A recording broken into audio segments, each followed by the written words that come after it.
Когда сериал теряет рейтинги, а главный герой надоел не только зрителям, но и режиссеру, сценарист его убивает. Таковы законы жанра. И хотя международная политика не мыльная опера, но для того, чтобы оздоровить мировую экономику, и доллара не жаль. Пересмотреть роль доллара в качестве мировой резервной валюты призывает ООН.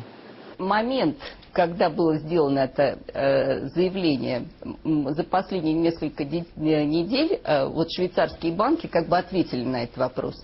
Они сказали, что Америка живет только за счет эмиссии доллара и более неинтересна как страна для инвестиций. То есть денег туда больше никто посылать не хочет.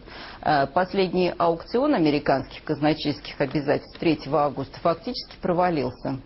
Никто не хочет больше покупать эти обязательства. О том, что с долларом во главе больше жить нельзя, впервые заговорили на саммите Большой Двадцатки в ноябре прошлого года в Вашингтоне. Инициаторами идеи были Россия и Китай. В апреле в Лондоне прошел второй саммит Двадцатки, там тема доллара не стала актуальной. По ходу дела говорили о новой резервной и Лужков, и Назарбаев. Последний, кто заявил, что хочет новую мировую валюту, был Уго Чавес. Во время своего визита в Москву на этой неделе он увидел вместо доллара российский рубль в главной роли. Позиция России должна быть как у кота из известной басни. Вот там Васька слушает, да ест. Вот пока этот весь наукообразный треп зарубежный, как зарубежный, так и местного происхождения там в пользу блага человечества, вот перестать слушать и задуматься наконец над своим собственным будущим. А собственное будущее, как просматривается для многих не только наших, но и зарубежных экономистов, создание региональных валют.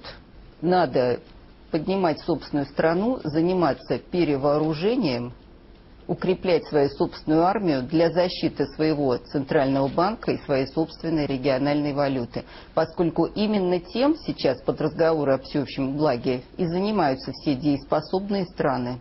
Поскольку будущее, наверное, за региональными валютами, так как перехода на какую-то глобальную резервную валюту не одномоментно, не в течение долгого времени не предвидится. Слишком это С одной стороны, введение новой мировой резервной валюты позволит списать все долги, и в первую очередь американский мир сможет начать экономическую жизнь с чистого листа. Но в то же время резервы, в первую очередь российские, накоплены преимущественно в долларах. Ну, это как бы, да, благие намерения, которыми вымощена дорога в ад. Все мы знаем об этом. Именно поэтому против этой инициативы выступает и Америка, и многие другие страны. Хотя на самом деле я не думаю, чтобы это предложение было серьезным.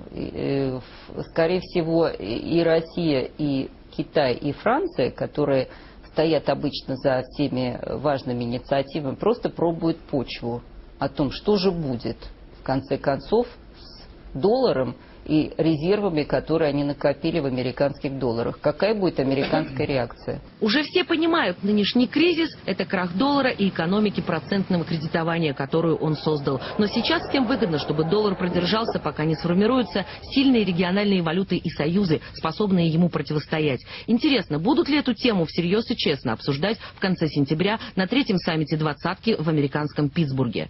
Ирина Близнюк, Илья Эммануэль. Главная тема.